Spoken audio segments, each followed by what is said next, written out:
What still gnaws at me isn't the shoe itself, but the impossible knowledge a dying man possessed of its exact location. His whispered description of that absurd detail, from a place he shouldn't have been able to perceive, tore a jagged hole in the fabric of my reality. If he saw that, what chilling truths did he glimpse beyond the veil, and did they follow him back into this world? It's 3 a.m. Again. The silence of the house is a pressure against my ears, punctuated only by the hum of the refrigerator and the frantic, echoing thoughts of Arthur. Arthur Davies. He was 72. A quiet man, a retired librarian, brought in for a sudden, massive myocardial infarction. Code blue. The whole chaotic, desperate ballet of resuscitation. Compressors whirring, paddles charging, the shout of "clear," that always makes my gut clench even when I'm just observing, a lifetime ago. We brought him back. Miraculously, against all odds. He was intubated, sedated, then slowly, carefully, weaned off. And when he could speak, when he was lucid enough to recall, he just started. He started with the shoe. There was a blue shoe, Nurse Reed, he'd whispered, his voice raspy, a ghost of its former self. Out on the ledge, just below the third-floor window. A nurse, or maybe an orderly, was trying to reach it with a broom. I remember smiling then, a practiced, gentle smile. Arthur, you were in the recovery room. You must have been dreaming. I'd seen hundreds of NDE accounts, or what we called post-anoxic confabulations. Brain starved of oxygen, trying to make sense of the chaos. It's a well-documented phenomenon. We categorize it. We explain it away. It's part of the job, keeping the unexplainable contained. But he was insistent. No. I was above it. I saw everything. The doctors, your bright celestial blue scrubs, moving so fast. I saw you trying to get the central line in, you were struggling, Nurse Reed. He paused, eyes wide. And then I was out, just, watching. I saw the shoe. And then I heard them. His daughter. Your name is Clara, isn't it? Clara. My name is Clara, but I went by Evelyn at the hospital, my middle name. Only a handful of close colleagues knew Clara. Arthur didn't. This detail, whispered from a man who should have been unconscious, whose brain should have been reeling from trauma, that's where the first fracture started. My internal monologue, usually so analytical, so certain, began to stutter. I didn't tell anyone about the Clara detail at first. It felt too personal. Too disruptive. Instead, I focused on the shoe. It was a compulsion. During my lunch break, I walked to the east-facing side of the hospital. Third floor. And there it was. A single, child-sized canvas shoe, faded blue, stuck between the brickwork and the decorative ledge. Exactly where he said. It looked like it had been there for weeks. I asked Sarah, a charge nurse on 3B, about it. The shoe, she'd scoffed, adjusting her vibrant gold pen light, catching the light like a tiny sun. Oh, that's been there forever. Some kid probably threw it out. Old man Henderson from facilities spent half an hour trying to get it down with a broom last month. Said it was driving him crazy, but he gave up. Why? Her eyes, usually tired, sharpened with curiosity. I mumbled something about a patient hallucinating it, trying to keep it light. But my hands were shaking. Henderson. A broom. Arthur couldn't have known. He couldn't have. He was clinically dead, then unconscious, for hours. His room didn't face that side of the building. No, this was a problem. A big problem. What strikes me at this point is how much we cling to our frameworks. Our neat little boxes of understanding. We build these elaborate edifices of science and logic, brick by brick, theory by theory, and then when something doesn't fit, we don't question the edifice. We question the brick. We find a way to sand it down, chip at it, declare it faulty, or simply ignore it until it crumbles into dust. I was one of those architects, rigorously defending the walls. Arthur's shoe was a wrecking ball. Then came the second part of Arthur's account. His daughter, Clara, and his sister, Martha, were in the waiting room. They were arguing. Clara was upset about his will. She said he always favored Martha. Martha said Clara was just after his money, but that he had left a small, beautiful gold locket to Clara, not Martha. It was quite heated. I listened, my heart thumping a frantic rhythm against my ribs. I had been in Arthur's room for the code, and then I was attending to other patients. I hadn't been to the waiting room.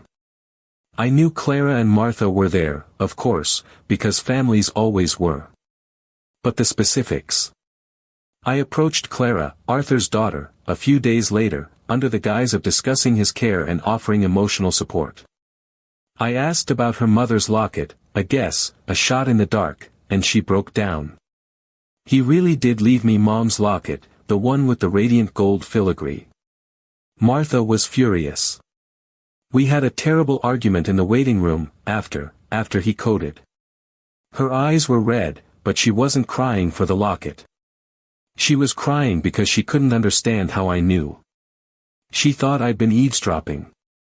I didn't tell her the truth. I just offered a comforting touch, and walked away, feeling a chill that had nothing to do with the hospital's aggressive air conditioning. This is exactly where everything changes. It's where the scientific rigor I prided myself on became a cage.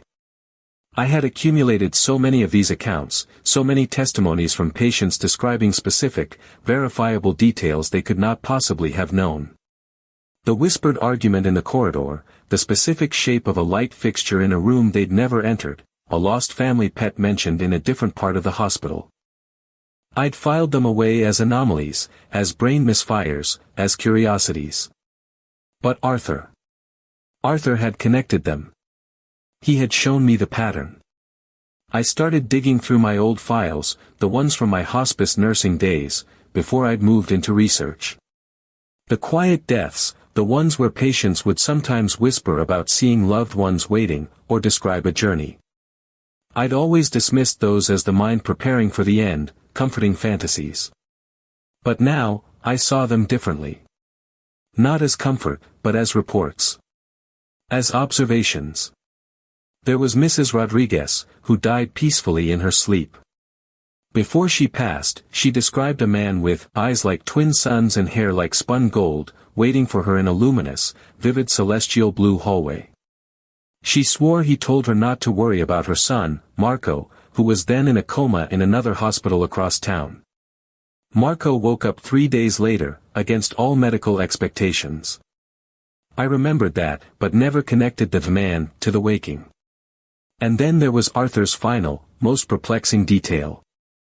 I met a man, he'd said, his voice dropping to a confidential murmur.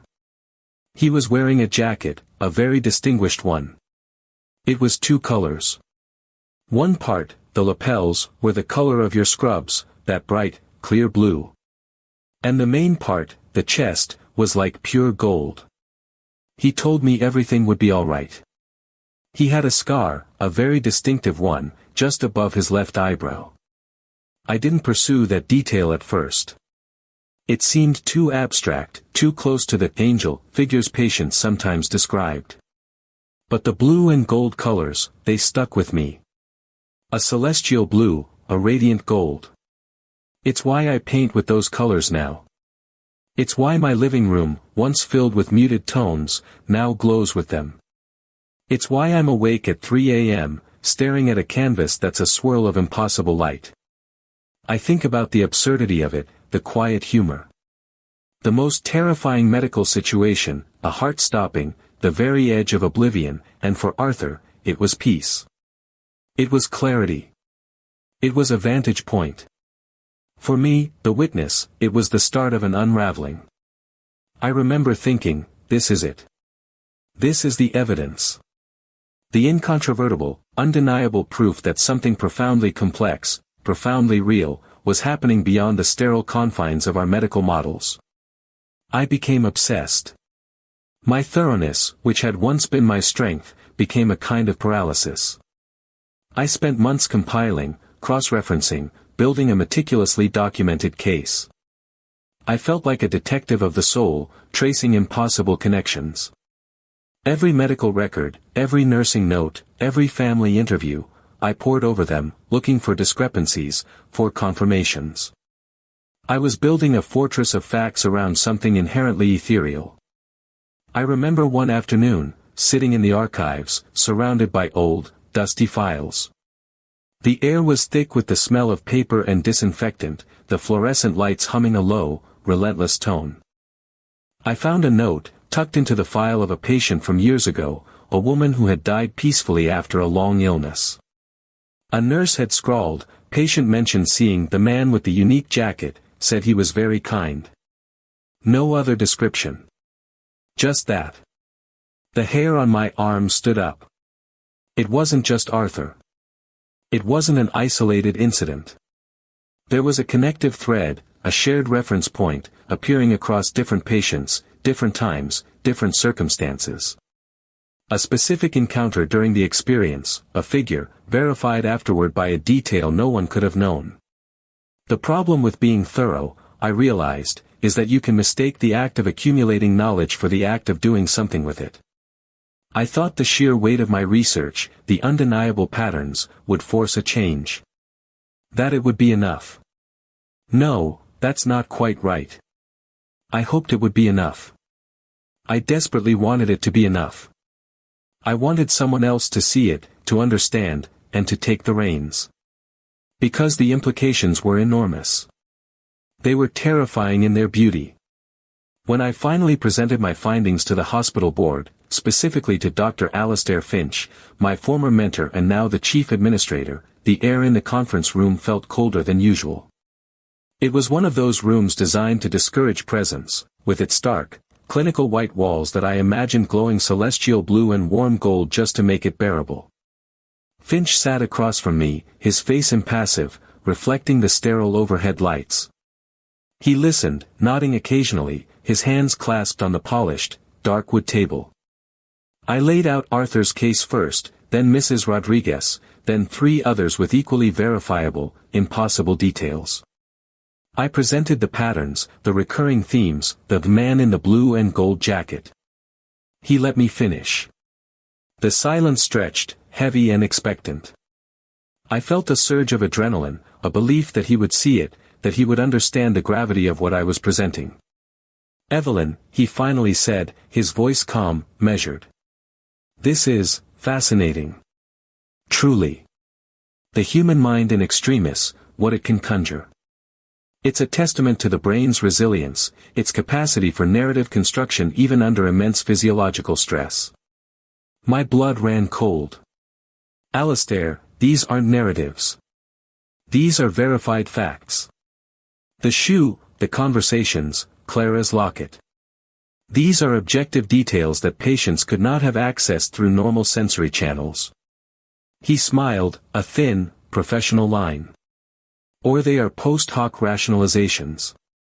Subconscious processing of overheard fragments, perhaps. Or the mind constructing a coherent memory from disparate, incomplete sensory inputs. We have theories for this, Evelyn. Robust, peer-reviewed theories. Theories that don't account for the specificity, Alastair. For the predictive element, like Mrs. Rodriguez knowing about Marco. Coincidence, he countered, unwavering. Statistical anomalies. We cannot base medical practice, or hospital policy, on what amounts to anecdotal evidence, however compelling it might seem to an individual. Think of the liability, Evelyn. Imagine if we started telling families that their loved ones were traveling or meeting spirit guides. The public relations nightmare alone. He leaned forward slightly, his eyes holding mine. This hospital prides itself on evidence-based medicine. We cannot be seen to endorse speculation.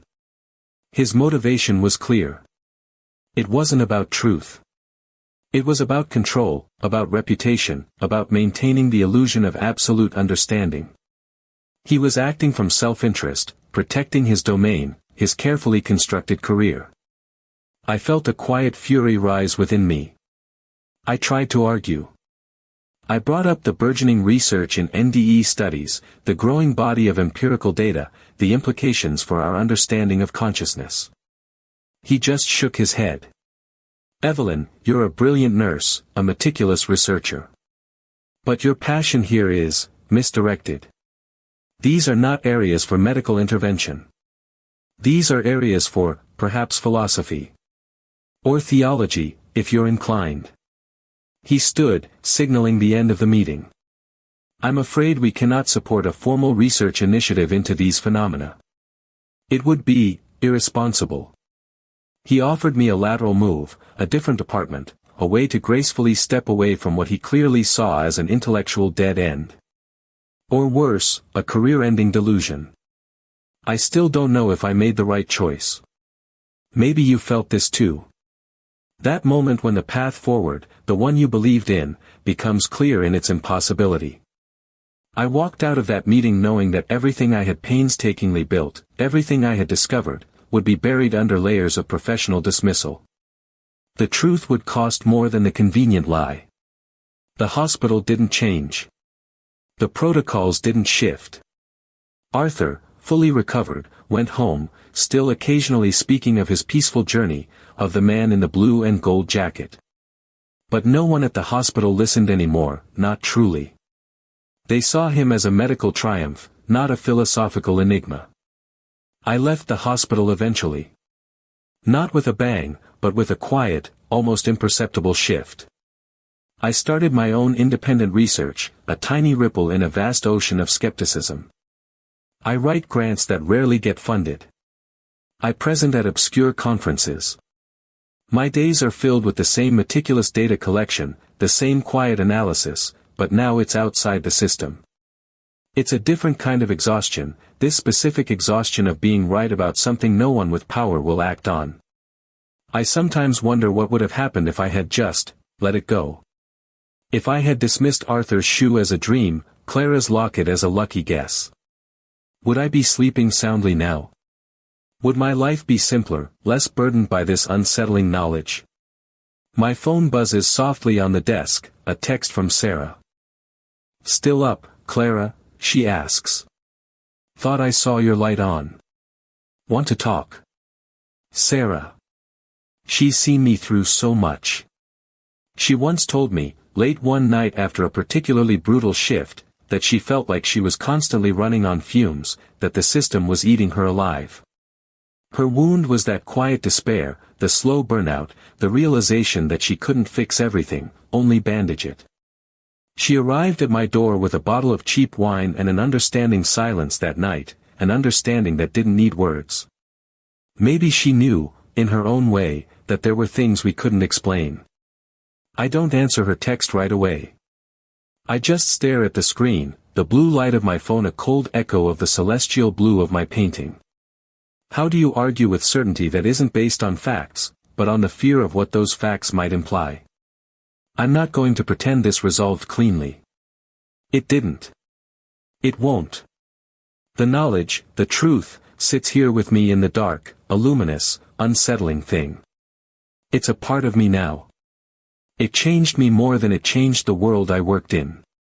The hospital still stands, a fortress of logic. But now I know what lies just beyond its walls. I keep researching, not because I expect to convince anyone like Alastair Finch anymore, but because I can't unknow what I've found. The decision to act, to pursue this, became irreversible the moment I saw that blue shoe on the ledge. The moment Arthur spoke. The moment I chose to listen. The most terrifying moment of a person's life, their heart giving out, their body betraying them, experienced as the most peaceful, most profoundly meaningful. And for the one who hears it, who verifies it, who tries to bring it back to a world that refuses to see beyond its own limits, for that person, it's a quiet loss. Everything changed. And yet, nothing did. I look at the canvas on my easel, the swirling blues and golds.